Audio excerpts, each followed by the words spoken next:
আজকে যে বিষয়টা নিয়ে আলাপ করব সেটা হলো ট্রেনিং। ট্রেনিং ট্রেনিং ট্রেনিং ট্রেনিংয়ের কোনো বিকল্প নেই। আমি একটা জিনিস খেয়াল করলাম, সেটা হলো আপনারা যখন ট্রেনিংয়ের কথা শুনেন তখন অনেকেই মনঃক্ষুণ্ণ হন, আসতে চান না, সময়টাকে অবহেলা করেন। আপনি একটা জিনিস খেয়াল করেন না যে ট্রেনিং যখন আপনি পাবেন, আপনি আজকে এই অর্গানাইজেশনে আছেন, কালকে এই অর্গানাইজেশনে নাও থাকতে পারেন, কারণ আপনি একটা ভালো অপরচুনিটি পেলে, ভালো সুযোগ পেলে এখান থেকে চলে যেতে পারবেন। কিন্তু ট্রেনিং করার পরে যদি একটা সার্টিফিকেট থাকে, সেই সার্টিফিকেটটা আপনার চাকরি জীবনে অনেক সহায়ক হবে।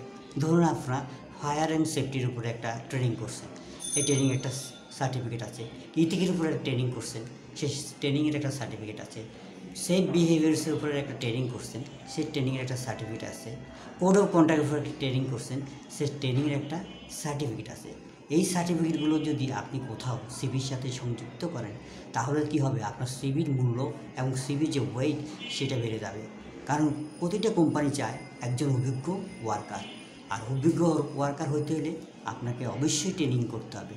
ট্রেনিং ট্রেনিং ট্রেনিং, এই ট্রেনিংয়ের বিকল্প কিছু নেই।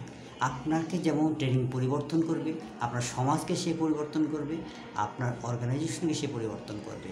এই ট্রেনিং দিয়ে একটা অর্গানাইজেশন অনেক উপরে এবং সেফটি হিসাবে কাজ করতে পারবে, দুর্ঘটনা এড়িয়ে চলতে পারবেন, আপনি নিজেকে পরিবর্তন করতে পারবেন, আপনার ফ্যামিলিকে পরিবর্তন করতে পারবেন।